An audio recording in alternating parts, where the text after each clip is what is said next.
and welcome to the Seven Figure Authorpreneur Podcast, where we empower authors with tools, resources, and inspiration to build prosperous book brands. OMG, guys, today I am so jazzed about having Kelsey Kloss, who is the CEO of KROSS Creatives. She scales CEOs and companies as an industry thought leaders through PR. Thank you so much for the lovely intro. I am so excited to be here chatting with you and everyone listening. This is just such a joy. So thank you for having me. Guys, I cannot say this enough. Get ready, get your pens, your papers. Let's dive right in, Kelsey. Let's talk about a biggie. How does a author define who their target audience is? Absolutely. This is such an important question because as you're kicking off your PR efforts, sure, it's great to get as much media buzz as possible, but it's going to be so much more effective if you can really get the media that's speaking to your target audience and your target readers. But first, of course, you have to know who they are. So in order to do that, what you can do is think about, okay, what is the age of the people who are reading my book? Where do they live? What are their hobbies? What are they interested in? Get as detailed as you can. And what you can do is actually create an audience persona. Sometimes, a lot of times actually, people will give them a name. This is so-and-so, my target audience, and I am writing for this person. And these, again, are their hobbies, their interests, what they like to eat for dinner on Friday night. Getting specific will help you really understand which media outlets to go after with your pitches, because those are going to be the outlets that are really speaking to that audience. If you blanket pitch and just pitch every media outlet out there, you're not going to have as great of results because you just aren't going to have the same targeted approach. So knowing your audience is so key from the get-go. And truly, as the author and as the CEO of your business, you're the person who knows that best. That was so good. And as you were speaking, I began to think about some of the challenges that I've heard authors face when it comes to identifying their target audience or readers. And one is they feel limited. Many authors have such a big heart and they want to help so many people. Can you speak to how do you face that fear of limiting who you can reach, but own the fact that I need to be effective in order to be more impactful with my PR efforts? Definitely. That's something that we hear a lot is what I have, it's for everyone. It can benefit everyone. And I'm sure that it's very true to a certain extent.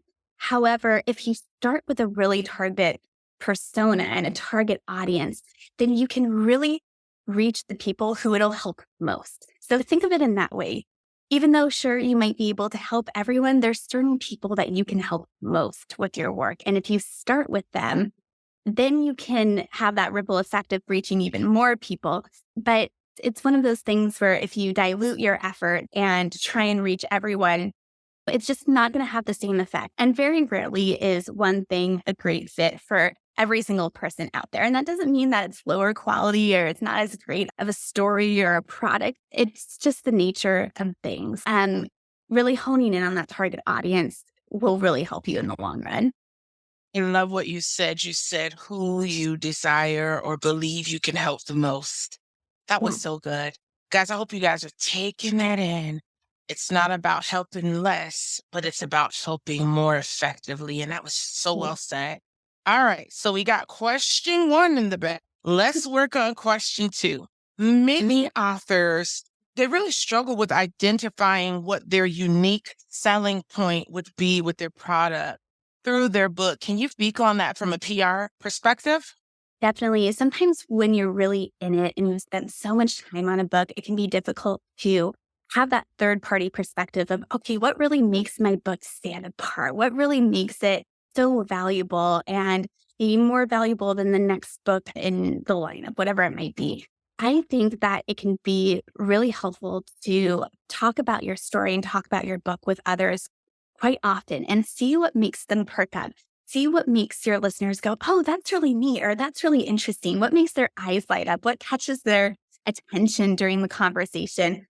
Because that's going to help you determine what's really unique about your book and what its unique selling point is. And then you can take that and start weaving that into your PR story as you're talking to the press about your story and about your book.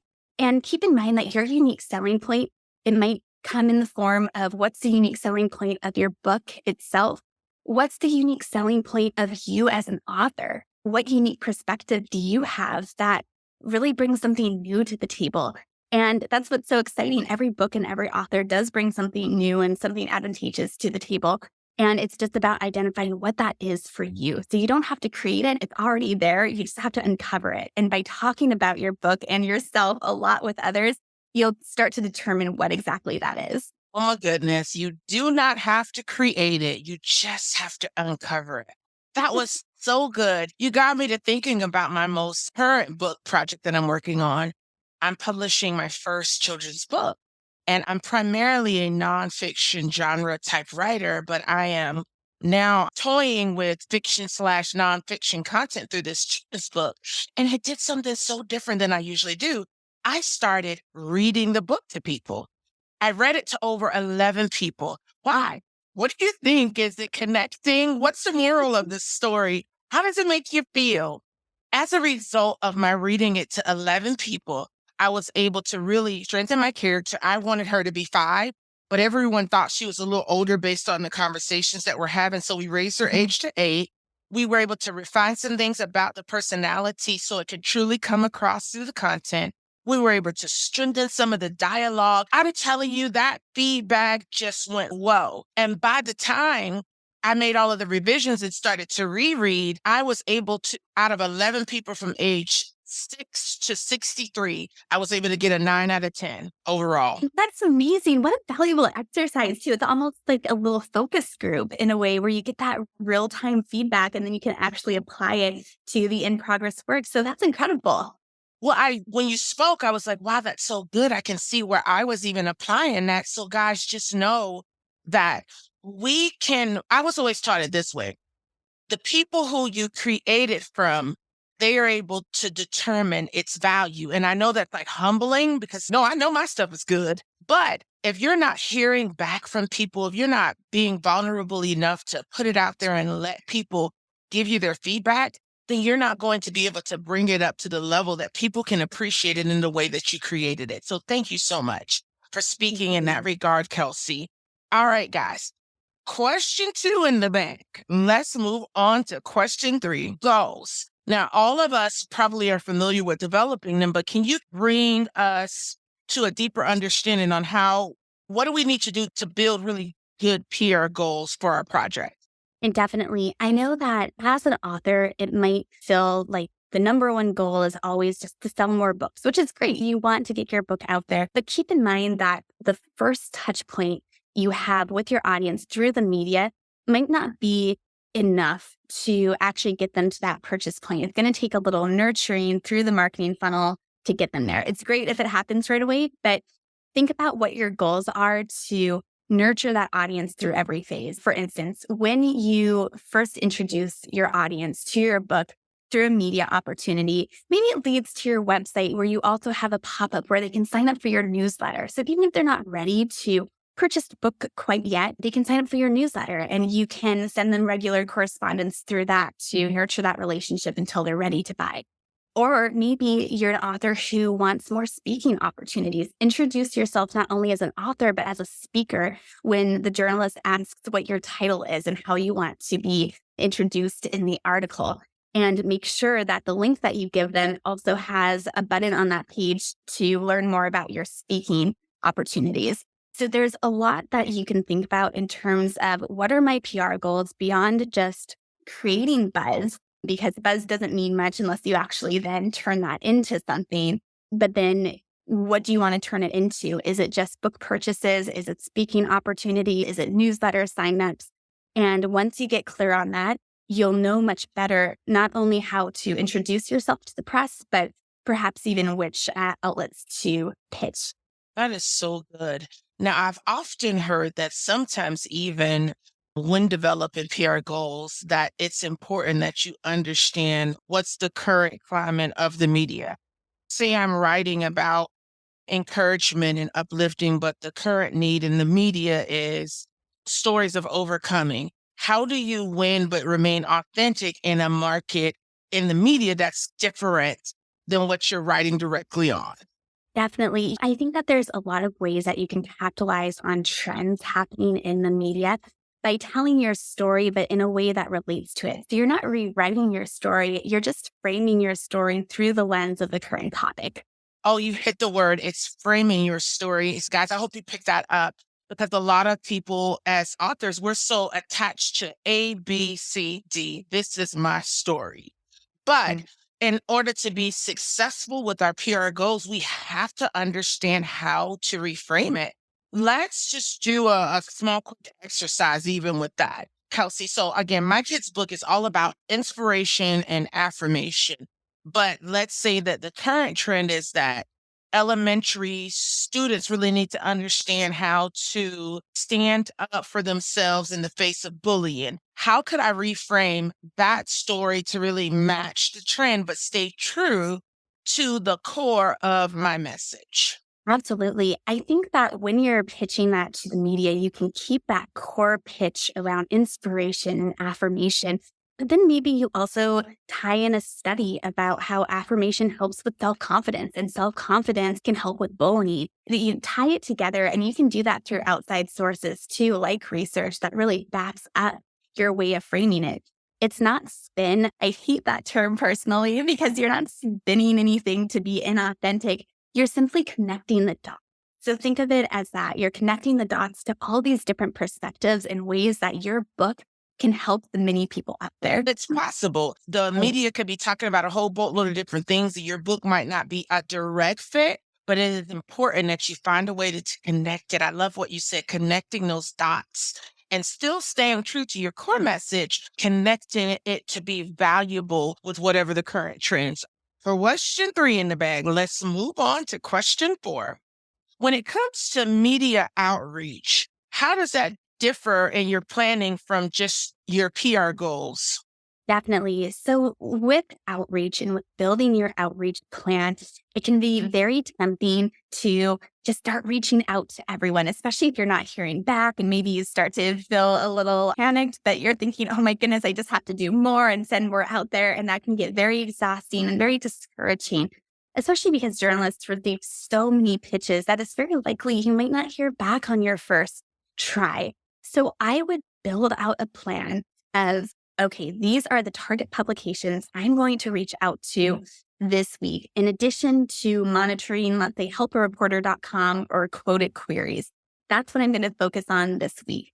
And this is going to be my pitch for the week. This week, the media is talking about this topic, so I'm going to focus on.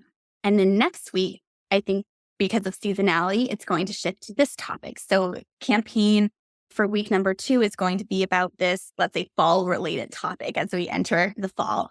So really building out a calendar and then connecting that to the outlets you're going to reach out to and the number of outlets, and then any supplemental work you're going to do, like monitoring queries from free sites like helpareporter.com, is really helpful, not only for keeping you structured, but for keeping you from getting discouraged, because it's not like you're just throwing a bunch of things against the wall, waiting for something to stick. You have a plan, and you also have a plan for following up.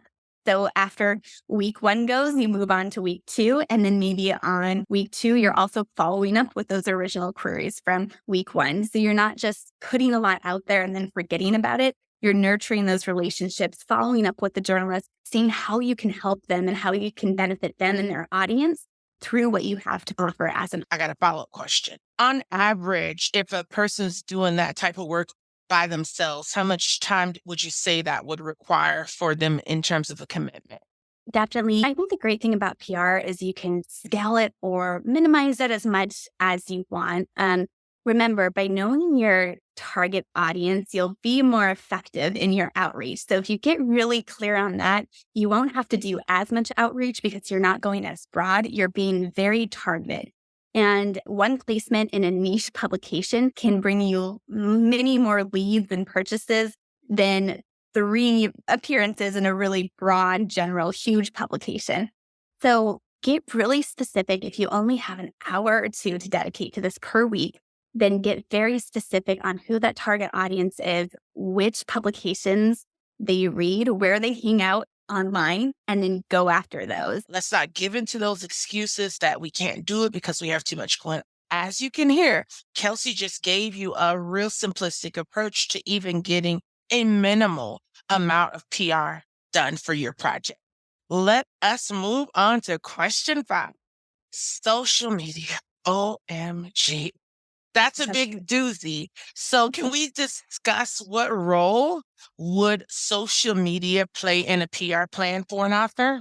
Definitely. This is such a big topic. And I think one myth out there is that you need thousands and thousands of followers to get started with PR. But usually, journalists are much more concerned with your credentials and your experience and the expertise you bring to the table rather than the number of followers you have. So even if you don't have a huge account yet on social media, you can get started with PR. That said, social media and PR can really support each other as part of a holistic campaign. So it's great to focus on both as you grow your presence. Having a solid social media presence can make it easier for journalists to discover you as an author to feature or as an expert source to feature on a certain topic. You can also repurpose your PR appearances on social media to show that you have this PR presence. So something that we often do if a client has a broadcast segment and they're on television, we'll slice that into really serviceable reels for them and post those reels on Instagram. And not only is that great content, but it ties their PR strategy to their social strategy. And then their social followers are like, hey, this person's showing up on TV. They have a PR presence. It's establishing them as a TV personality as well on social. And those two pillars can really support each other.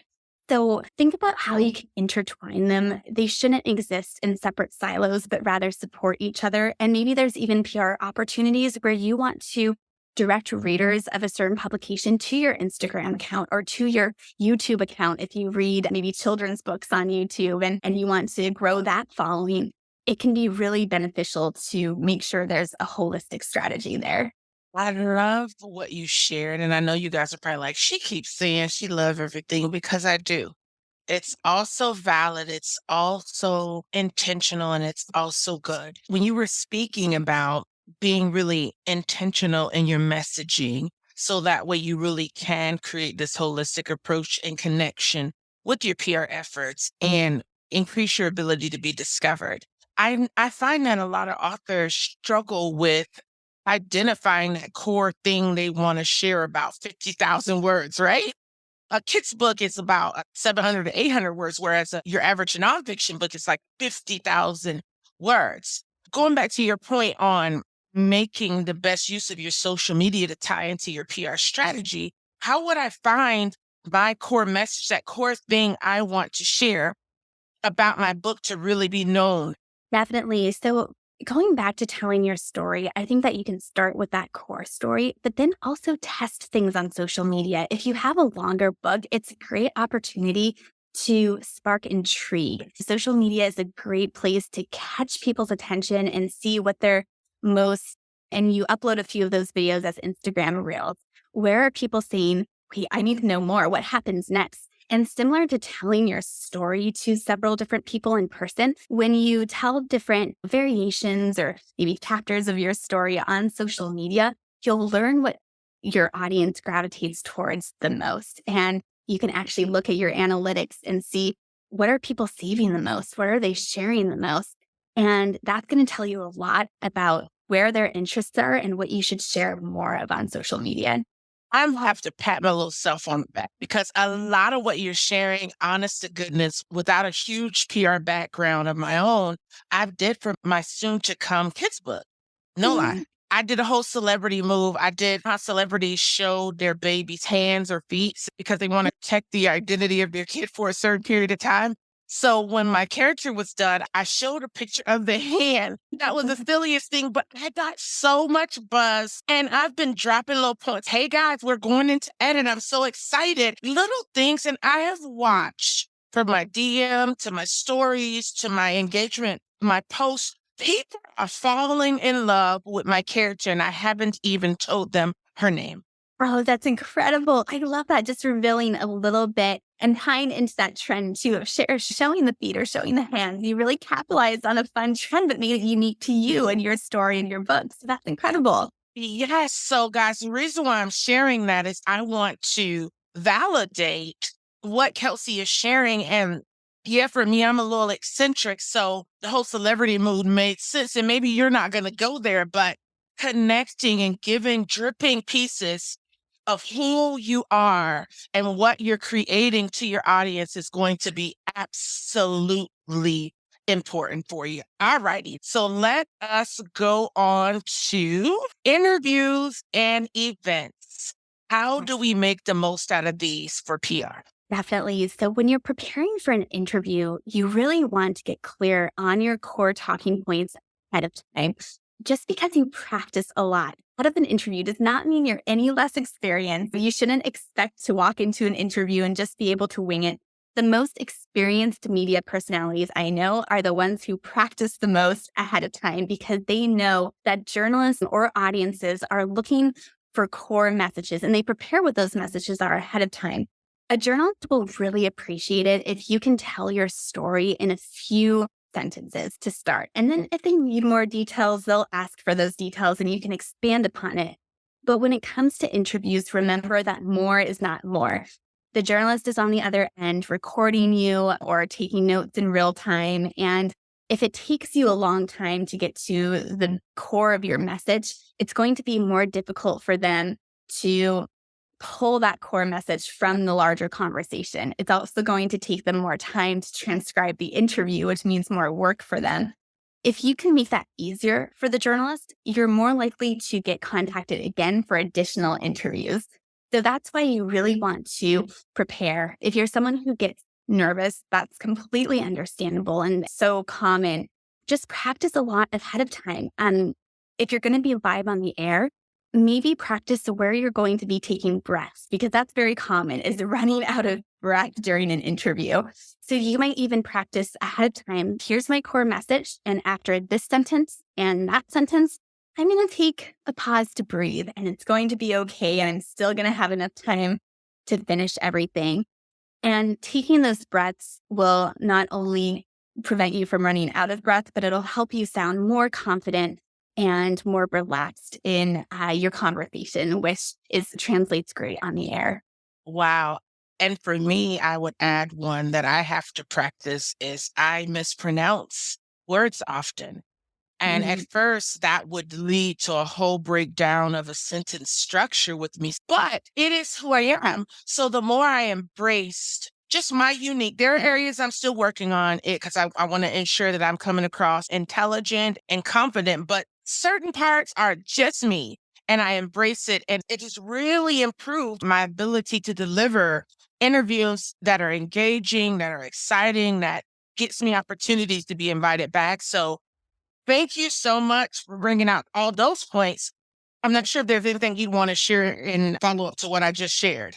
Yeah, I think that's a fantastic point because while you want to practice, once you actually get to the interview, if you practice, that's where you can relax and just be yourself. You've done the prep work, so you don't have to be rigid. You don't have to be scripted. Audiences are looking for a real human to connect with. That authenticity today is so much more important than perfection. They don't want a perfectly scripted interview that feels like it's being written or read off a book or a script. They just want to hear from you as a person and connect with you as a person. And if that includes certain ways that you speak or certain metaphors that you use, whatever it might be, that's okay. That's just who you are. So I love that you brought that up because that's such an important part of the formula too. All right, guys, this is a big one. We're in a whole review culture. As an author, and as we prepare to put ourselves out more with PR, how can we get our minds mentally ready to handle reviews and feedback? Yes, review culture is really interesting. And I think that sometimes it can keep you from fully committing to getting yourself out there because you're so scared of getting that potential bad review. Going back to authenticity, I think that it's important to keep in mind that reviews are simply opinions and everyone has varying opinions. That's just the nature of us as humans, the world. So if you're getting varying reviews, it can actually boost the audience's trust in your book. I believe there's actually research around how if there are less positive reviews mixed into the positive reviews, it makes the audience trust a set of reviews more because they're not just thinking, oh, this must just be a bunch of 5-star reviews from their friends and family. And the likelihood of getting a negative review is probably less than what you're expecting or what you're fearful of. So I completely understand, though. I think we've all been there where it's really terrifying to put yourself out there because we are in such a world of being reviewed, and that can be hard to see out there on the internet where anyone can see it. But just keep in mind, it's opinions. If you start seeing a common thread within those reviews, both the positive ones and the negative ones, that's something that you can learn from. Okay, so this is something that the audience didn't love so much about this book. Take that as it is. Maybe you apply that to your next work, or maybe you don't because you're the author and you get to make those decisions and you get to make that creative direction. Likewise, if there's something that constantly comes up in the positive reviews, that's something to think about and celebrate as well. Like, wow, a lot of people really like this common thread in the stories. So focus just as much on those positive reviews. And I guarantee you'll probably get so many more positive reviews than the possibility of a less positive review. But so often we hyper focus on those negative ones, even though it's just, again, one opinion. Take it as a learning opportunity, but don't let it stop you from putting yourself out there and really try and cope with that fear before you start your PR efforts. Because even if it's in the back of your mind, you're probably going to be holding back a little bit with your outreach if you're scared of the publicity that might bring reviews with it. She said it, guys. It's an opinion. Don't let it overwhelm you. Embrace it, learn from it, grow from it. Use it to strengthen and pivot you forward. I shared the example with my kids' book. I made a lot of modifications based on really solid, consistent feedback that I heard from the people that was hearing the story that I wanted to consume and receive value from it.